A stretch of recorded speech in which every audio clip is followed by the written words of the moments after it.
출애굽기 26장 30절에서 33절 말씀 교독합니다. 제가 먼저 읽겠습니다. 너는 산에서 보인 양식대로 성막을 세울지니라.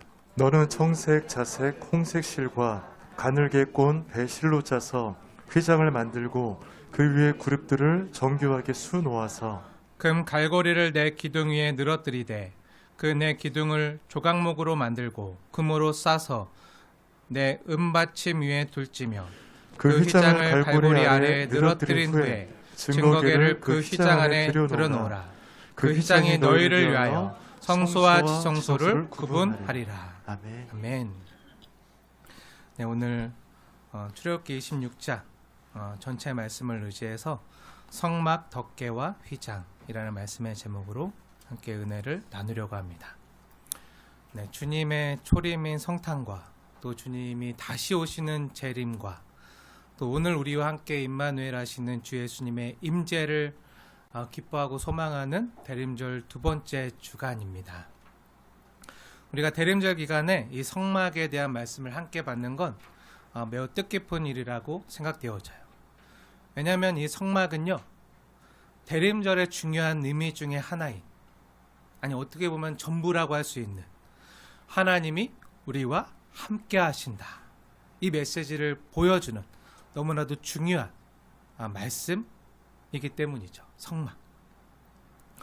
오늘 출애굽기 26장 1절에 보면요, 너는 성막을 만들 때 하면서 성막을 어떻게 만들어야 되는지 자세히 그 성막을 만드는 설계도와 지침이 나와 있어요. 사실 출애굽기 26장 25장도 그렇지만 26장, 27장 쭉 계속 앞으로 보게 될 테지만 이 내용이 사실 쉽지가 않아요. 여러분 읽어보신 분들도 있겠지만 잘 이해가 되십니까? 도통 뭐가 뭔지 모르시겠죠. 네. 근데 이게 성막 건축 설명서라 그 건축 과정을 하나하나 설명하고 있거든요. 하나님이 재료가 뭔지, 어떤 재료를 써야 되는지, 어떻게 만들어야 되는지, 어떻게 접어야 되는지, 어떻게 이게 못질해야 되는지, 어떻게 뭐로 어떻게 해야 되는지, 이게 세세하게. 여러분 조리 설명서 보신 적 있나요? 네, 그 보면 재밌나요? 네. 네. 이해가 잘 되나요? 네, 그 절차가 뭐 1, 2, 3 간단하면 이해가 되겠지만 절차가 1, 2, 3가 아니라 막 수백 가지야. 쭉 하나하나 어떻게 만들어야 되는지 막 이러면 이거 어떻게 하지? 막 보기만 해도 힘들 수 있는, 어떻게 보면 성막에 대한 말씀이 25장부터 계속 그렇게 이어져요. 사실 이 말씀이 성막 건축 설명서라서 건축 과정과 또 재료를 하나하나 설명하는 게 여러분에게 힘들 수 있고 저는 저도 힘들 수 있지만, 네, 성령 하나님께서 괜히 써주신 게 아니거든요. 네, 우리에게 필요하기 때문에 주신 말씀인 줄 믿습니다. 그러니까 힘드셔도요, 길을 쫑긋 세우시고, 네, 나는 깨닫지 못해도 성령님께서 이 시간 조명해 주셔서 깨닫게 해주실 거다 하는 기대를 가지고, 네, 이 시간 성령님께서 교회들에게 하시는 말씀을 들으시길 축복합니다. 네. 특별히 오늘 출애굽기 26장에서 출애굽기 26장에는요, 그 성소를 덮는, 네, 성소라고 얘기하면 성소와 지성소를 함께 말하는 거예요. 그 성막 전체를 덮는 그 덮개와 휘장에 대한 말씀이 나와 있는데,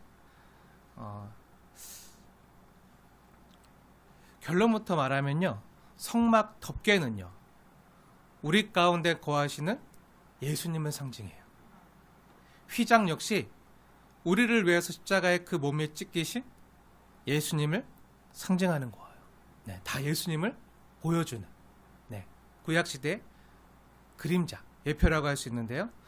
우리가 이미 여러 차례 나눴지만요, 하나님께서 시내산에서 모세에게 내가 너에게 보여준 대로 성막을 만들라고 했을 때 그 원형은요, 하늘의 원형은 참 성전 대신 예수님을 보여준 거예요.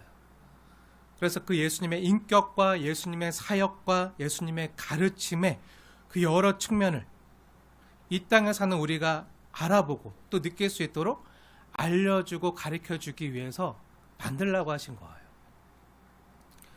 우리는 그 실체를 보면 그림자를 추측하기가 쉽잖아요.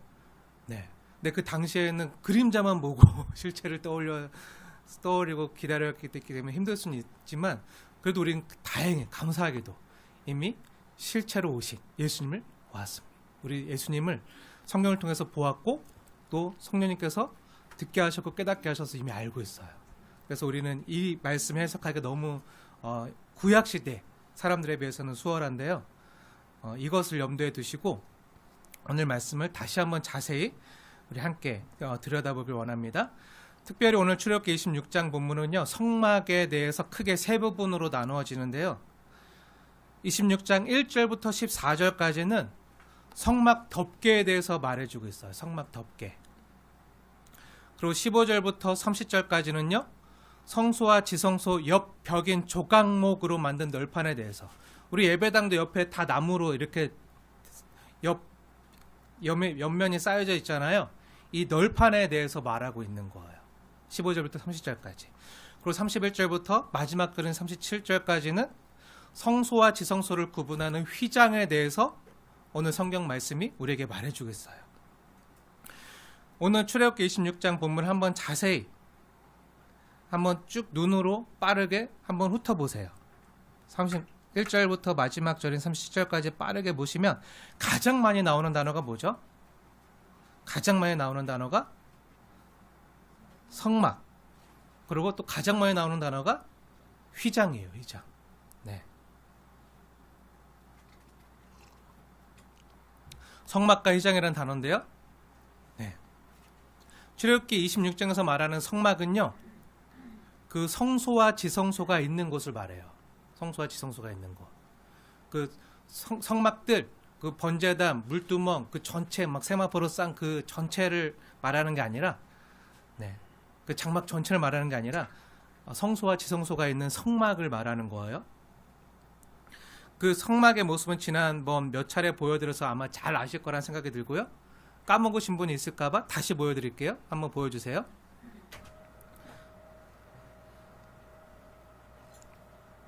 오늘 출애굽기 26장에 보면 성막과 휘장이란 말이 가장 많이 나오는데요. 그럼 휘장은 뭘까요? 휘장이 뭐죠? 우리는 휘장에 대해서 알고 있어요. 휘장이 뭐죠? 성막 안에 성소와 지성소를 구분하는 그 커튼 같은 막, 그 휘장이라고 알고 있잖아요. 네. 다음. 네. 이게 우리가 휘장이라고 알고 있잖아요. 성소와 지성소를 구분하는. 네. 네, 그게 휘장 맞아요. 근데 오늘 본문을 보면 그것만이 휘장이 아니라 이 앞에, 성소 들어올 때 앞에 있는 것도 휘장이에요. 그리고 그것만이 휘장이 아니라 또 뭐죠? 다음 보여주세요. 이 덮개도 휘장이에요. 이 성막 덮개도 휘장이에요. 네. 그 다시 성소, 지성소 보여주세요. 네. 덮개도 휘장인데요. 정말 그런가 우리 볼게요. 우리 성경 본문을 볼게요. 성경 본문 26장 1절 말씀 함께 읽겠습니다. 시작. 너는 성막을 만들되 가늘게 꼰 배실과 청색, 자색, 홍색 실로 그룹을 정교하게 수놓은 10폭의 휘장을 만들지니. 네. 아멘. 여기서 가늘게 꼰 배실은 하얀색 실이에요. 네. 세마포 같이 하얀색 실로 가늘게 꼰 아름다운 배실로 흰색 실, 청색 실, 자색 실, 홍색 실로. 네.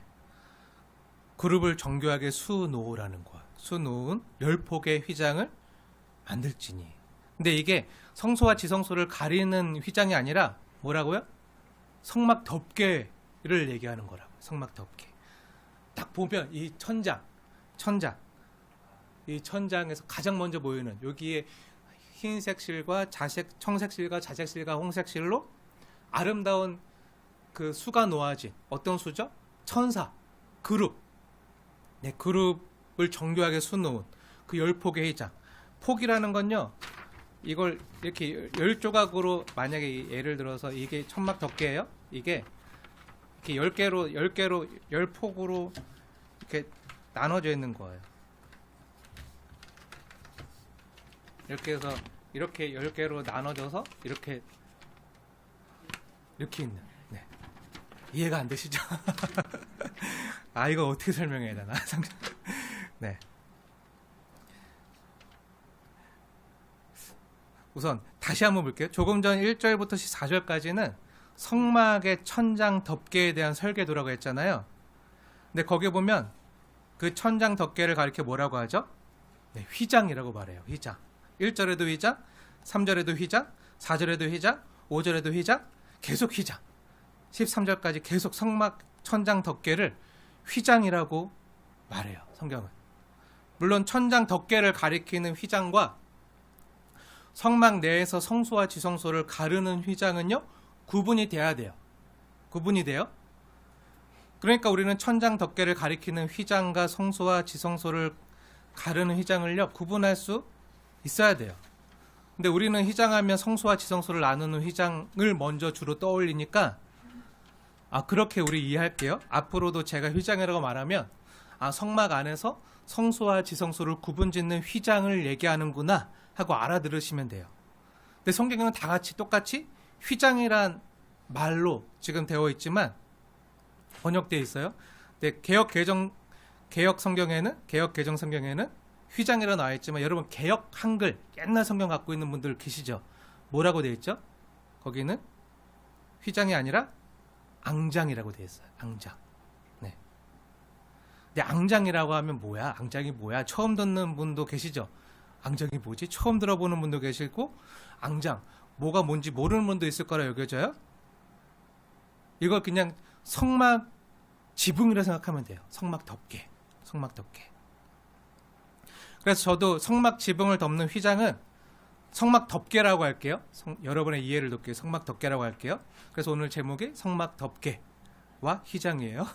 성막 덮개. 그리고 제가 휘장이라고 말하면, 성소와 지성소를 나누는 커튼 같은 막이 휘장이구나 생각하시면 돼요. 1절부터 14절까지는 성막 덮개라고 했잖아요. 본문을 자세히 보시면 성막 덮개가 한 겹으로 되어 있을까요? 아니에요. 4겹으로 되어 있어요. 4겹으로. 그 성소를 4겹으로 덮으라고 하나님 말씀하셨어요. 4겹으로 되어 있는데, 성소와 지성소 내부에서 볼 수 있는 성막 덮개, 가장 첫 번째 덮개, 딱 고개를 들면 그 성소 천장에 있는 덮개는 아까 얘기했던 가늘게 꼰 배실, 하얀색 실과 청색, 자색, 홍색 실로 그룹이라는 이름의 천사를 정교하게 아름답게 수놓은 10폭의 천으로 되어 있고요. 그러니까 성소에서 그 성소와 지성소에서 제사장들이 고개를 들어서 천장을 올려다보면 뭐가 있겠죠? 네, 천사들이 하늘에 날아다니고 있겠죠. 네, 천사들 그룹이 다 아름답게 수놓아진 모습을 볼 수 있을 거예요. 네, 이건 뭘 상징하죠? 네, 하나님이 다스리시는 하늘나라, 하나님의 통치, 하나님의 다스림, 또 하나님 나라에 대한 소망을 표현한 거라고 할 수 있어요. 그리고 7절을 보면 두 번째 성막 덮개는요, 하나님이 뭐로 만들라고 하셨죠? 7절에 보면 염소털로 만들라고 했어요. 근데 두 번째 성막 덮개는요, 성막 덮개가 총 4개로 되어 있었어요. 4개로 이렇게 4겹으로 하나님이 성막 덮개를 4겹으로 싸게 하셨는데, 이게 만약에 성막이라면 4번이나 이렇게 덮어서 싸게 하신 거예요. 네, 근데 두 번째 덮개는 뭐로 만드셨죠? 뭐로 만들게 하셨죠? 네, 염소털. 네, 염소털로 만들라고 했어요. 그 왜 염소털로 만들라고 하셨을까요?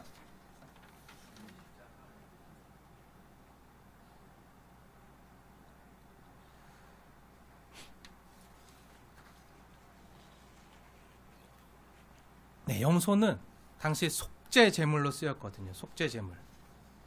네, 속죄 제물로 쓰였는데, 근데 이 염소털로 싼 덮개는요, 첫 번째 성막 덮개 있잖아요. 흰색 실, 청색 실, 자색 실, 홍색 실로 한 것보다 한 폭 정도 더 컸어요. 그러니까 첫 번째 성막 덮개는 하나님이 10폭으로 만들어라. 10폭으로 만들어라 그래서 10폭으로 만들었는데, 그 다음 염소털로 짜게 해서 덮으라고 한 덮개는 11폭이에요. 11폭. 11폭이니까 이 첫 번째 덮개를 완전히 덮었겠죠. 앞에도 조금 나오고 앞에도 이렇게 차양처럼 조금 나오고 뒤에도 약간 좀 나오고 그래서 첫 번째 덮개를 완전히 덮을 수 있도록 이렇게 만드셨어요.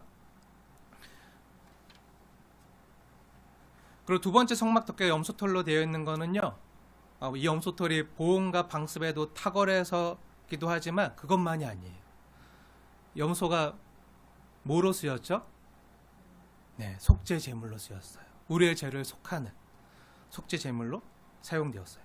예수님의 속죄 사역을 나타내 주기 위해서 염소털을 사용하게 하신 거예요.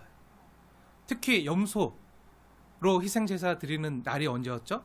속죄일. 그것도 대속죄일. 대속죄일. 염소는요, 염소의 희생 제사는 대속죄일을 우리에게 떠올리게 하거든요. 속죄 제사에 늘 염소가 사용되었어요. 그래서 민수기 28장에 보면요, 하나님께서 염소를 속죄 제사에 사용하게 하셨어요. 우리의 죄를 속하는. 근데 무엇보다도 중요한 건요, 1년에 한 번 있는 대속죄일인데요, 이때만 대제사장이 지성소에 들어갈 수가 있었잖아요. 다른 때 들어가면 죽어요. 이 대속죄일 날 대제사장이 그 지성소에 들어갈 때 사용하게 된 희생 제물이 바로 염소였어요. 하나님 염소를 사용하게 하셨어요. 또 이 대속죄일에는 2마리의 염소가 특별한 속죄 제물로 지명이 돼서 사용되어지는데요. 어떻게 사용되어지죠? 한 마리는 백성들의 죄를 속하기 위해서 희생 제사로 드려져서 피 흘려 죽게 되고요. 또 한 마리는 어떻게 되죠? 또 한 마리는 대제사장이 이스라엘의 모든 백성들의 죄와 허물을 그 염소 머리에다가 안수를 해요. 안수라고 우리의 모든 죄를 하나님 앞에 고백하고 그 모든 죄들을 그 염소에게 전가를 시켜요. 전가를 시켜요. 전가를 시킨 후에 그 염소는요, 사람이 살지 않는 광야로 홀로 보내졌어요. 이게 대속죄를 행하던 그 제사 방법이에요. 하나는 희생제물로 드려지고 죽게 되고 하나는 광야로 보내지고. 그에 대한 내용이 레위기 16장에 기록되어져 있는데요. 궁금하시면 나중에 보세요. 두 번째 성막 덮개의 의미는 이처럼 이 염소처럼 우리를 위하여 속죄 제물이 되신 예수님께서 우리의 모든 죄를 전가받으시고, 그래서 하나님의 예수님을 우리 대신 죄로 삼으사.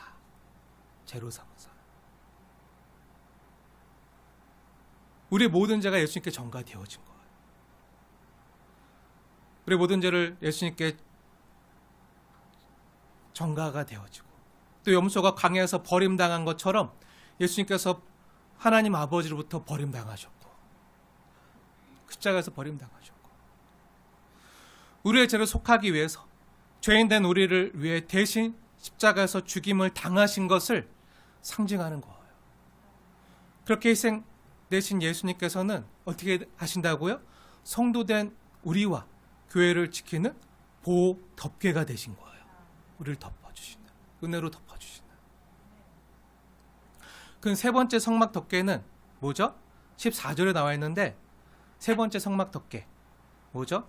붉은 물들인 숫양의 가죽인데요. 붉은 물들인 숫양의 가죽의 의미가 뭐죠? 네, 피 흘린 양. 숫양의 피 흘림을 표현한 거예요. 대속제물로 죽임을 당하신 예수 그리스도를 또한 나타내는 거죠. 성경에 처음 숫양이 나오는 장면이 어딘지 아시나요? 성경에 처음 숫양이 나와서 죽임을 당하는 장면이 어딘지 아시나요? 창세기 22장. 창세기 22장이 뭐죠? 네, 아브라함이 모리아산에서 이삭을 잡아 죽이려고 할 때 여호와 하나님께서 준비하시잖아요. 이삭 대신 할 제물로 숫양을 준비하시고 대신 숫양을 잡으신 것처럼, 그 번제를 받으신 것처럼 하나님께서 우리를 위해서 하나님의 어린 양 되신 예수님을 대속 제물로 삼으신 것을 상징하는 거라고 할 수 있어요. 그래서 붉은 숫양, 붉게 물들이. 숫양이 빨간 게 아니에요. 네, 숫양이 피를 흘려서 붉게 물들이 그 가죽, 숫양의 가죽으로 세 번째 덮개를 만들게 하셨어요. 그리고 마지막 네 번째 덮개, 성막 덮개. 네 번째 덮개는 뭐죠? 14절 하반절에 나와 있는데요. 어떤 거로 만들게 하셨죠?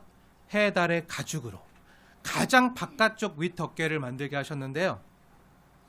해, 달의 가죽이 뭔지 아시나요? 이걸 완전히 다 밖에 덮게 하셨어요. 그 뒤에도 다 덮게. 앞에 가운데만 덮는 게 아니라 다 양 옆에 또 뒤에까지 다 덮을 수 있도록 하셨는데, 해달이 뭔지 아시나요? 모르시죠? 근데 가장 비슷한 건요, 수달이에요, 수달.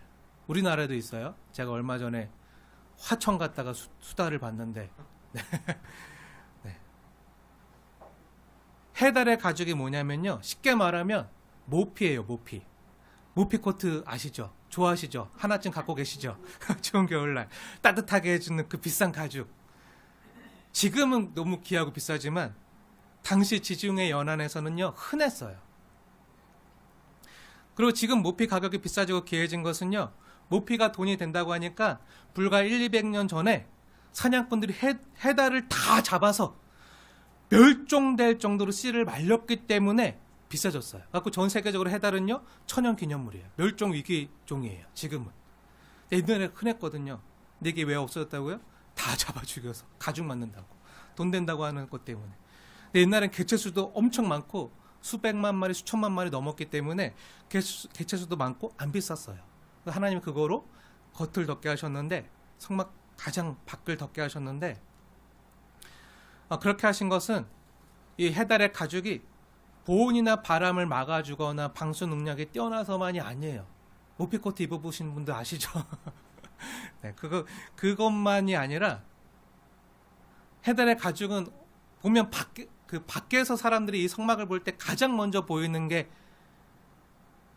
이 가장 윗 덮개잖아요. 해달의 가죽을 보잖아요. 사람들이 밖에 성막을 볼 때 보이는 그 지붕이 이 해달의 가죽인데요. 어떤 모습이죠? 화려하지 않아요. 볼품없고 또 거칠거칠한 모습이에요. 이것은요, 이사야 선지자가 이사야서 53장 2절에서 표현한 것처럼, 제가 이사야서 53장 2절 말씀 읽어드릴게요. 궁금하신 분들은 보세요. 그는 주 앞에서 자라나기를 연한 순 같고 마른 땅에서 나온 뿌리 같아서 고운 모양도 없고 풍채도 없은즉 우리가 보기에 흠모할 만한 아름다운 것이 없도다. 예수님은 만왕의 왕으로 오셨지만요, 사람들이 영접하지 않았어요. 알아보지 못했어요. 가장 낮고 천한 곳, 그 말구유. 말이 좋아서 말구유, 낭만 좋아 들리는 거지 말 여물통이에요. 말밥통. 거기 오셨어요. 예수님은요, 육신의 눈으로 볼 때는요, 흠모할 만한 것이 없었어요. 저기 뒤에 보면 예수님의 그 사진을 이렇게 해놓은 게 있는데, 저거는 예수님의 모습을 가장 아름답게 어떻게 보면 상상해 그런 거고, 저 모습이 아닐 거라 생각되어져요. 성경에 뭐 예수님은 30대였는데 50처럼 보였대요. 네. 그리고 성경에도 여러 차례 기록되어 있지만 흠모할 만한 것이 전혀 없어요. 풍채도 없었죠. 우리가 보기에 흠모할 만한 아름다운 것이 없도다. 어떻게 보면 저처럼 생겼을지 몰라요. 네. 네. 수없이 많은 배척과 멸시와 조롱과 고통을 당하셨어요. 하지만 우리를 악에서 보호하시고 구원하시고자 이 모든 위협 앞에 굴복하지 않으셨어요. 온갖 풍파에 빛바랜 해달의 가죽 덮개처럼 묵묵히 그걸 다 감내내시고 저와 여러분을 보호하시고 구원하시고 지켜내기 위해서 자신을 짜가서 희생하신 걸 상징하는 게 마지막 네 번째 덮개예요. 성막 덮개.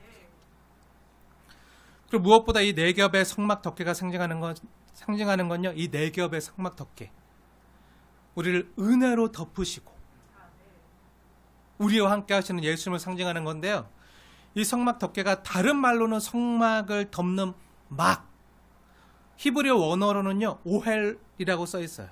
이걸 영어로 번역하면 텐트예요. 텐트. 근데 우리 가운데 오셔서 텐트를 치신 분이 계세요. 누구시죠? 네, 우리 주 예수님이세요. 그 내용이 어디 나오죠? 신약성경에 나오는데요. 우리가 지난번에도 확인했어요. 어디 나오죠? 요한복음 1장 14절 말씀 한번 보세요. 중요하기 때문에 다 같이 보겠습니다. 우리 다 함께 요한복음 1장 14절 말씀, 나에게 주시는 하나님의 말씀으로 받으시면서 함께 읽겠습니다. 시작. 말씀이 육신이 되어 우리 가운데 거하심에 우리가 그의 영광을 보니 아버지의 독생자의 영광이요 은혜와 진리가 충만하더라. 아멘. 아멘. 여기 우리 가운데 거하신다라는 말씀을, 이 표현 원문 말씀을 우리말로 직역하면요, 우리말로 바로 번역하면 우리 가운데 텐트를 치셨다예요. 텐트를 치셨다. 뭐죠? 우리 가운데 살림을 차리셨다는 거예요. 우리 함께 임재하신다. 우리와 함께 하신다. 우리 가운데 텐트를 치셨다. 성막 덮개가 되셨다는 말이에요. 성경의 용어로 말하면요, 예수님께서 우리에게 임마누엘 하신 거죠. 하나님이 우리와 함께 하시다. 사랑하는 여러분, 하나님은 우리와 함께 하십니다. 우리 성도들에게 이것보다 더 영광스럽고 더 큰 복은 없다고 저는 믿습니다. 임마누엘의 다른 이름은 예수라는 이름이에요. 예수 이름의 뜻 다 아시죠? 자기 백성을 그들의 죄에서 구원할 자라는 뜻이죠. 죄에서 구원할 자, 죄에서 건져낼 자라는 뜻이에요. 우리 힘으로는 끊을 수도 없고 해결할 수도 없는 그 죄의 문제를 해결해 주기 위해서 우리에게 오셨어요. 하나님은 거룩하신 하나님이시기에 죄를 가까이 하실 수 없는 분이세요. 하지만 하나님은 우리를 너무 사랑하셔서 우리와 늘 함께 거하시길 원하세요. 그렇기 때문에 이 죄의 문제를 해결하지 않고서는요, 우리가 거룩하신 하나님 앞에 나아갈 수가 없어요. 그런데 문제가 뭐죠? 근데 우리 힘으로는 이 죄의 문제를 해결할 수 없다는 게 문제예요. 그렇게 죄가 전혀 없으신 하나님이시고 또 100% 인간이셨던 예수님께서 대신 이 죄의 문제를 해결해 주시고 우리를 슬프게 하고 우리를 아프게 하는, 고통스럽게 하는 모든 저주를 가져다 주는 이 죄로부터 우리를 건져내시기 위해서 이 땅에 오신 거예요. 단순히 죄의 문제만 해결하기 위해서 우리를 모든 슬픔과 고통의 근원되는 죄로부터 건져내기 위해서만 오신 것만도 아니에요. 죄로부터 건져내는 목적이 있어요. 그 목적이 뭐죠? 그게 뭐죠? 네, 우리와 함께 살기 위해서예요. 우리와 함께 하기 위해서. 살 때 그냥 사는 게 아니라 사랑의 관계 가운데서 살기 위해 오신 거죠. 그래서 14절 말씀 그대로 말씀이 육신이 되어 우리 가운데 거하심에, 이 거하시다의 뜻은 텐트를 치다, 살림을 차리다의 뜻인데요, 우리 주 예수님께서 우리를 위해 친히 텐트를 치시고 우리의 성막 덮개가 되어주시고 우리를 위해서 친히 살림을 차려주시길 원하시는 거예요. 그렇게 신랑 되신 예수님은 우리를 그렇게 신부로 맞아주실 뿐만 아니라 그 집에서 사랑의 교제를 나누길 원하시는 거예요. 이를 위해 이 땅에 오신 거예요. 그래서 성막은요, 하나님이 우리와 함께 하십니다. 하나님이 우리를 돌보십니다. 하나님이 우리를 먹이십니다. 하나님이 우리를 지키십니다. 하나님이 우리를 인도하십니다. 이런 하나님이 우리와 함께 하시는 그 현존과 사랑과 은혜를 나타내는 매우 중요한 장소인 거예요. 하나님이 우리와 함께 하시는 임재의 상징이었던 이 성막에는요, 성소와 지성소가 있어요. 성소의 크기는요, 세로 9m 15cm 정도, 또 가로 4m 60cm 정도. 가로보다 세로가 2배 커요. 성소는. 성소에는요, 지난번 우리가 보았던 그 떡상과 진설병 7금 등장대 분향단이 있고요. 보여주세요. 네, 이 사진이 약간 좀 그런데, 이 성소는요, 이 지성소의 2배 크기라고 보시면 돼요. 지성소의 2배 크기, 성소. 네, 2배 크기. 또 지성소는 성소의 반, 근데 정사각형으로 되어 있어요. 이 성소에는 우리가 지난번에 함께 살폈던 떡상과 진설병, 또 7금 등장대와 금장대가 있고, 또 지성소 그 성막 휘장 바로 앞에 분향단이 있어요. 나중에 살필 거예요. 분향단이 있고요. 이 휘장 뒤에는요, 1년에 딱 한 번만 대제사장이 언제? 대속죄일에만 들어갈 수 있는 거룩한 장소의 지성소가 있어요. 이 지성소 안에는 가로 세로 약 4m 60cm 정도의 정사각형으로 되어 있고요. 그 안에 언약궤가 있어요. 언약궤. 우리가 언약궤 살폈잖아요. 그 언약궤 덮개가 뭐라 그랬죠? 시은소, 속죄소라고 했어요. 속죄소. 이 덮개 위로 날개를 펴고 있는 두 그룹인 천사가 마주보고 있다고 했어요. 그리고 이 성소와 지성소를 구분짓는 게 바로 휘장이에요. 휘장. 오늘 본문 출애굽기 26장 31절부터 이 휘장에 대한 내용이 나오는데요.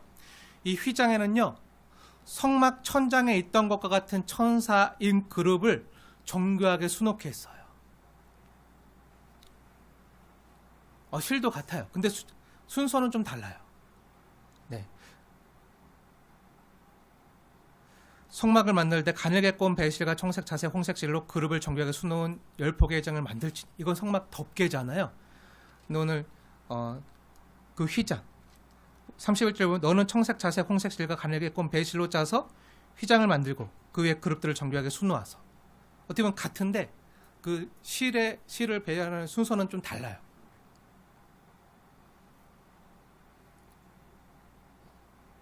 네, 그건 나중에 설명드릴게요. 다 하나하나 설명하면 너무 길어질 것 같아서. 네. 성소와 지성소를 구분하는 휘장을 여러분 염두에 두시고, 근데 여기에 또 휘장에 그룹이 정교하게 수놓아 있잖아요. 이 그룹이 뭐죠? 천사예요. 근데 이 천사는요, 이 그룹은 성막 천장에 있었던 그 그룹의 의미와는 조금 달라요. 조금 다른 의미인데요. 성막과 지성소 사이를 가르는 휘장의 그룹을 하나님이 수놓게 한 건요, 들어오지 마라. 경계의 의미예요. 들어오면 죽는다. 함부로 들어왔다가. 여기 함부로 넘어오면 죽는다예요. 그 성막 덮개에 있는 그룹은 뭐죠? 하늘을 상징하잖아요. 네, 근데 여기는 경계의 의미예요. 경계. 함부로 넘어오면 죽는다. 지난번에도 말씀드렸지만 그룹이 성경 어디에 처음 등장하죠? 네, 창세기 3장에. 3장에 처음 등장해요. 인간이 범죄한 뒤에 에덴 동산에서 쫓겨나잖아요. 그리고 사람이 들어오지 못하도록 하나님 어떻게 하시죠? 하나님께서 그룹들과 두루 도는 불칼을 그곳에 두어서 못 들어오게 하셨어요. 그것처럼 범죄한 인간이요, 거룩하신 하나님 앞에 나아가지 못하도록 출입을 통제한 거죠. 이 지성소와 관련해서 레위기서 16장 2절 말씀을 보면 도움이 되는데요. 우리 레위기서 16장 2절 말씀 볼게요. 거기서 하나님께서 뭐라고 명령하시죠? 제가 읽겠습니다. 여호와께서 모세에게 이르시되 내 형 아론에게 이르라. 성소의 휘장 안, 법궤 위, 속죄소 앞에 아무 때나 들어오지 말라. 그리하여 죽지 않도록 하라. 이는 내가 구름 가운데서 속죄소 위에 나타나면이라. 하나님께서 속죄소 위에 나타나신다고 말씀하셨잖아요. 그리고 내가 거기서 너와 만나고 너에게 할 말을 이르리라 말씀하셨잖아요. 여기 하나님 임재하는 장소예요. 세키나, 구름 가운데 셰키나의 영광, 하나님의 현현이 일어나는 것. 근데 여기 보면 휘장 안 지성소, 즉 속죄소가 있는 장소에 아무 때나 들어오면 어떻게 된다고요? 죽는다고요. 그냥 아무 때나 들어와 죽지 않도록 하라고 하나님이 경고하시기 위해서 휘장을 만드신 거예요. 왜죠? 거룩하신 하나님 앞에 감히 죄인 된 사람이 나갔다가 죽을까 봐. 주님의 영광, 셰키나 영광이 속죄소 위에 나타나기 때문이에요. 우리가 속죄소 말씀을 몇 주 전에 나눴지만 속죄소에서 어떤 일이 일어나죠? 출애굽기 25장 22절 말씀에 거기서 내가 너와 만나고 속죄소 위, 곧 증거궤 위에 있는 두 그룹 사이에서, 그 천사 사이에서 내가 이스라엘 자손을 위해서 내게 명령할 모든 일을 내게 이르리라. 이렇게 말씀하셨잖아요. 내가 거기서 너와 만나리라. 근데 아무 때나 만나주지 않아요. 1년에 한 번, 대속죄. 그 염소의 피 흘림이 있어야, 그 피 흘림이 있어야지만 만나주신다는 거예요. 그 죄를 속해야지만. 그것도 1년에 딱 한 번. 그래서 구약시대에는요, 대속죄에만, 그것도 대제사장만 들어갈 수가 있었어요. 그것도 염소의 희생의 피를 통해서만 나아갈 수가 있었어요. 하지만 이제는 언제든 하나님 앞으로 나아갈 수가 있게 되었어요. 왜죠? 네, 우리가 대제사장 되신 예수님 덕분에 왕같은 제사장이 되었잖아요. 그럼 우리가 왕같은 제사장, 만인 제사장이 되었기 때문에 아무 때나 나갈 수 있는 건가요? 그런데도 보면 대제사장도 1년에 한 번밖에 못 들어갔잖아요. 지성소에는. 그렇죠? 대속죄일 하루만 들어갔어요. 한 번밖에 못 들어갔는데, 그럼 어떻게 해서 지금 우리는 언제든지 하나님 앞으로 나아갈 수 있게 된 거죠? 네, 우리 예수님께서 십자가에 달려 저와 여러분 대신 희생 제물로 그 몸에 찢기실 때 어떻게 됐죠? 성전의 휘장이요, 하늘로부터 아래로 쫙 하고 찢어졌어요. 예수님이 운명하실 때, 그 몸에 찢기실 때 그 휘장도 같이 찢겼어요. 정말 그런가? 우리 성경을 볼까요? 신약 성경 마태복음 27장 50절, 51절 말씀인데요. 너무 중요하기 때문에 우리 같이 볼게요. 이 휘장에 대한 너무 중요한 말씀이기 때문에 같이 보겠습니다.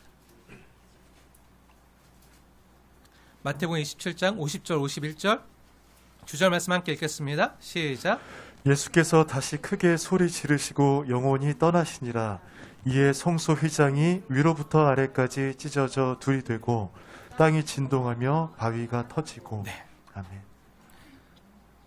예수님께서 크게 소리 지르고 다 이루었다, 이렇게 소리 지르시고 영원히 떠나시고 죽으셨어요.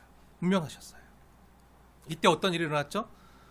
성소휘장의 위에서부터, 아래로부터가 아니에요. 위에서부터 하나님께서 위에서부터 아래로 쫙 찢어서 둘이 되고 땅을 진동하면 바위가 터지고 하늘이 캄캄해지고. 근데 이와 관련한 성경은요, 또한 이 휘장에 대해서 매우 중요한 기록을 우리에게 보여주고 있는데요.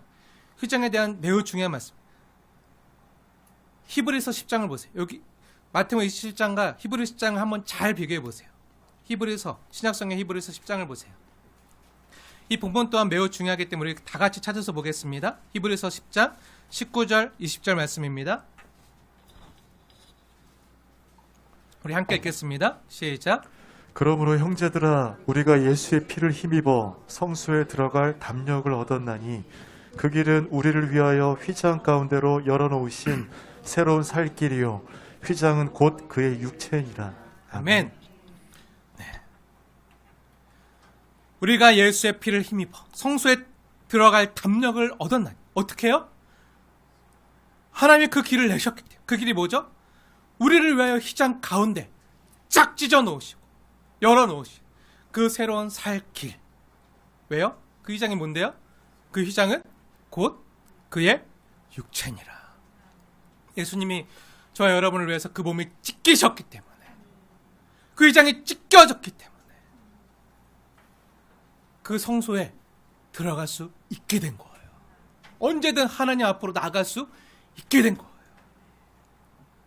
히브리서 10장은요, 구약시대에 있었던 성막, 히브리서 10장을 한번 자세히 보세요. 1절부터 마지막 절까지 자세히 보시면 이 성막에 대해서 얘기하고 있어요. 성막에서 드려졌다, 이 모든 것에 대해서 얘기하고 있는데요. 그 구약의 제사 제도에 대해서 얘기하고 있고, 성막에 대해서 얘기하고 있고, 휘장에 대해서 얘기하고 있는데, 분명히 히브리서 10장 말씀은 이 휘장이 뭐라고 얘기하죠? 예수님의 육체니라. 성막의 휘장이 뭐라고요? 예수님의 육체라고요. 그게 휘장이라는 거예요. 이것보다 더 명확한 휘장에 대한 해석이 어디 있겠습니까? 하나님이 말씀하시는데, 하나님의 말씀입니다. 휘장이 뭐라고요? 예수님의 육체라고요. 찢겨지기 위해 오셨다는 거예요. 그 지성소로 나가기 위해서. 거기서 내가 너와 만나고 하나님 우리를 만나주시기 위해서 그분이 찢겨질 수밖에 없었다는 거예요. 그래서 마태복음 25장 50절, 예수님이 죽으실 때, 그가 죽으시자마자, 그 육신이 찢기자마자 어떻게 되었다고요? 성소 휘장이요, 위에서부터 아래로 찢어졌다는 거예요. 근데 단순히 예수님의 죽으심만 보여주는 게 아니라 히브리서 10장 19절과 20절을 보면요, 우리가 그 예수님의 죽으심을 힘입어, 예수님의 피를 힘입어, 그 보혈을 힘입어 성소에 들어갈 담력을 얻게 되었다는 거예요. 그리고 20절에 나오는 그 길은 어떤 길이죠? 그 길은 어떤 길이죠? 예수님께서 죽으시는 길이에요. 그 몸에 찢기시는 길이에요. 찢기신 그 길을 통해서 예수님의 십자가의 길은요, 저와 여러분에게 새로운 살 길을 열어 놓았다는 거예요. 예수님이 죽으실 때 성소의 장이 갈라져서 속죄소가 완전히 드러나게 된 거예요. 휘장, 더 이상 하나님과 우리 사이를 막고 있는 담이, 막이 사라지고 없잖아요. 그래서 속죄소가 거기서 내가 너와 만나리라 했던 그 속죄소, 그 완전히 드러나게 되었어요.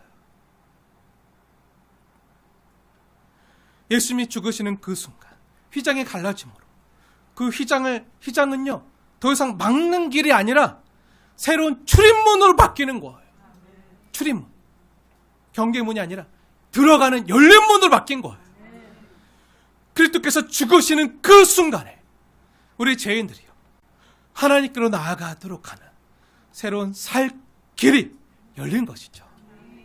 이러한 휘장의 찢김이요, 예수님의 육신의 찢김이 바로 하나님께 나아갈 수 있는 길이 열려졌다, 이거 선포한 거예요. 그래서 우리는 예수님의 보혈, 예수님의 희생 없이는 하나님께 나아갈 수가 없는 거예요. 그 보혈을 의지해서만 하나님께 나아갈 담력을 얻는, 예수님께서 흘리신 이 보혈은요 곧 예수님께는 죽음인 동시에 또한 우리에게는 새로운 살 길이 된 것이죠. 예수님의 죽음이 죄에 대한 속죄의 죽음이었고요, 그 죽음은 동시에 예수님의 십자가의 복음을 믿는 자들에게는 새로운 살 길을 가져오는 구원이 된 거예요. 나의 죄로 내가 죽을 수밖에 없었는데 내 대신 예수님께서 내 죄를 속하기 위해서 대신 죽으시고 그 모든 하나님의 진노와 저주와 심판과 형벌을 받으시고 하나님으로부터 버림당하시고 그 자신의 죽음으로 우리에게 새 생명을 가져다 준 거예요. 내가 죽을 병에 걸렸어요. 불치병에 걸렸어요. 나을 수가 없어요. 죄를 끊을 수가 없어요. 이 죄로 있으면 죽음이에요. 사망이에요. 근데 이걸 아시고 예수님이 나를 살리기 위해서, 여러분을 살리기 위해서 예수님의 새로운 심장과 피를 그 짝에서 우리에게 이식해 주신 거예요. 우리가 그 생명과 심장과 피를 이식받아서 제2의 새로운 삶이 쫙 되게 된 거예요. 그렇게 새로운 생명과 건강을 찾은 사람은요 이제 새로운 삶이요 쫙 되는 거예요. 이게 구원 아니면 무엇이겠습니까? 그 길이 예수님 찢기심으로 십자가에서 일어났다고요. 그게 휘장이에요. 사랑하는 여러분, 성도의 새로운 삶의 근거는요 오직 예수 그리스도의 희생에 기반한 거고요, 죄인된 우리가 하나님께 담대히 나아갈 유일한 근거도요 오직 예수님의 보혈밖에 없어요. 다른 길은 없어요. 오직 예수 그리스도의 피, 그분의 대속 사역의 은혜로만 하나님께 나아갈 수가 있는 거예요. 이 사실을 기억하십시오. 사랑하는 여러분, 휘장 되신 예수님께서 그 몸이 찢기심으로 저와 여러분이 새 살길을 얻었습니다. 이 은혜를 입은 자들이 모인 곳이 또한 교회예요. 교회. 그래서 오늘날 성소라고 할 수 있는 성도들은요, 교회된 우리 성도들은요 다른 어떤 근거에서가 아니라 오직 그리스도, 오직 은혜, 오직 믿음만으로만 이 자리에 있을 수 있게 된 거예요. 우리가 이 자리에 있을 수 있는 근거가요 예수님의 보혈, 예수님의 은혜로만 된 거예요. 이걸 잊지 말아야 돼요. 우리가 교회 안에서 성도로 자리할 수 있는 근거 역시 오직 예수님의 피밖에 없어요. 예수님의 용서하심밖에 없어요. 우리는 모두 다 예수님을 통한 하나님의 용서하심, 긍휼 위에 있는 거예요. 예수님이 우리를 위해서 다 받아내셨어요. 다 보호하셨어요. 다시 다 감당하시고 찢기시고 죽으셨어요. 그래서 우리가 살 수 있게 된 거예요. 저도 그렇고요. 여러분, 한 사람 한 사람도 그렇게 살게 된 거예요. 우리 모두가 그래요. 그럼 언제까지나 그래요. 주님 오실 때까지 그렇게 살 길을 얻은 거예요. 우리가 성도되고 교회되는 유일한 근거는요, 오직 예수님의 보혈밖에 없어요. 사랑하는 여러분, 이 사실을 기억하신다면 다음 권면을 들으십시오. 우리가 성도되는 건요, 우리가 성소에 들어올 때, 하나님 앞에 나올 때, 우리가 예배당 안에 들어올 때 다 내려놓고 오세요. 개껏장 띄고 들어오세요. 예수님의 은혜 말고요, 우리가 성도될 수 있는 방법이 없어요. 예수님의 은혜 말고 다른 무언가로 우리가 성도되는 게 아니에요. 우리가 아무리 교회 안에서 많은 봉사를 하고 많은 공적을 쌓고 직분을 얻고 헌금을 많이 하고 내 가진 것을 쏟아붓는 것으로 나의 성도됨, 나의 직분자됨의 근거로 삼으려고 하는 분들이 조교회를 보면 가끔 있어요. 그러면 안 돼요.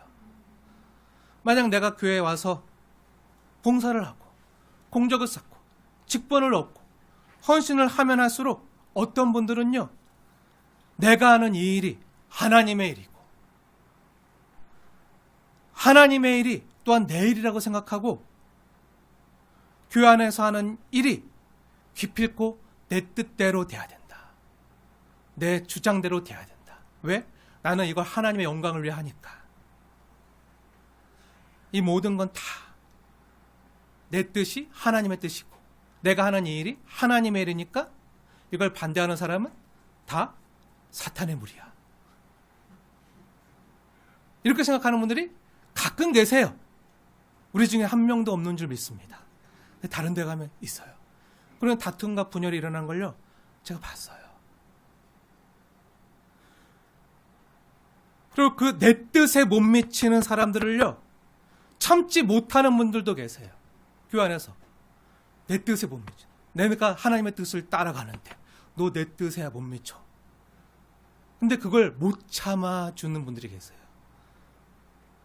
내 생각과 다른 사람, 내 기준에 못 미치는 사람을요, 참기가 힘든 거예요. 더구나 그들이 무슨 잘못이라도 하게 되면, 무슨 잘못된 말이라도 하게 되면 그것을 용서하기가요, 그렇게 어려워요. 예수 믿는 사람의 마음이 그렇게 굳어져 버린다면요, 그 굳은 마음을 가진 사람만큼, 그 굳은 마음을 가진 신자만큼요, 교회에서 무서운 건 없어요. 그런 사람들이 가끔 있어요. 사람들이 있어요. 만약 제가 그렇다고 생각해 보세요. 제 마음이 굳어져서 제가 하는 말이 하나님 말씀이잖아요. 제가 그래도 가능하면 하나님 뜻을 전하려고 하잖아요. 내 뜻에 반대? 감히? 어쭈?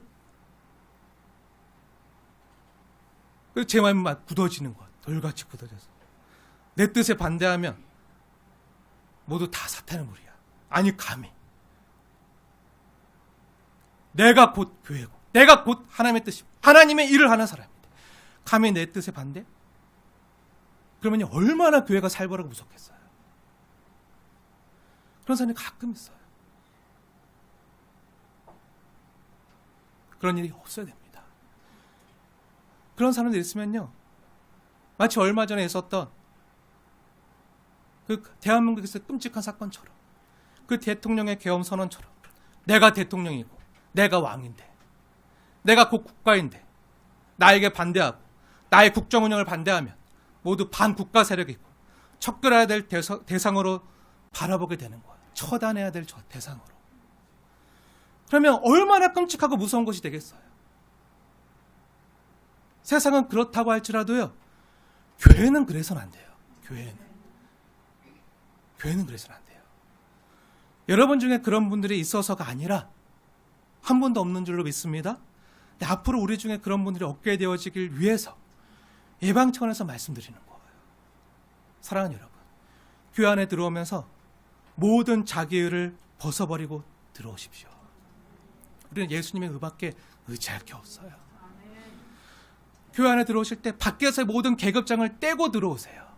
교회 안에서도 사장 노릇하고 상관 노릇하려고 하는 사람들이 있어요. 아니요. 다 떼고 들어오세요. 한 형제 자매예요. 한 피바다, 한 성령으로 한 형제된, 예수님의 피로 한 몸이 된, 한 지체된. 우리가 어떻게 그렇게 한 몸이 됐죠? 한 지체가 됐죠? 어떻게 교회가 됐죠? 어떻게 그렇게 성도가 됐죠? 오직 예수님의 보혈, 예수님의 용서하심을 입고 예수님의 은혜만을 입고 이곳에 서 있는 거예요. 그렇게 들어온 거예요. 이걸 기억하십시오. 그거면 됩니다. 이런 나를 용서해 주셨는데, 이 벌레만도 못한 나를, 아내가 원수 때 나를 용서해 주셨는데, 그 예수 십자가의 사랑이 내 안에 가득히 부어지고 그 은혜가 임해지면 용서 못할 사람이 어디 있겠습니까? 그러면 반목이 화목이 되는 거예요. 그거면 되는 거예요. 교회는 그거로 유지되는 거예요. 물론 내 생각과 다른 사람이 있어요. 정치적인 이념이나 생각이 다른 사람도 있어요. 하지만 우리는 예수님 안에서 하나예요. 한 피바다, 한 형제들. 내가 하나님의 뜻을 행하려고 하는데 안 도와줘? 내 생각과 달라? 그렇다고요. 내 기준에 못 미치는 사람이라고 참지 못하거나 미워하거나 그런 일이 있어서는 안 돼요. 마음이 굳어져서는 안 돼요. 우리의 마음이 어떻게 해야 녹아질 수 있죠?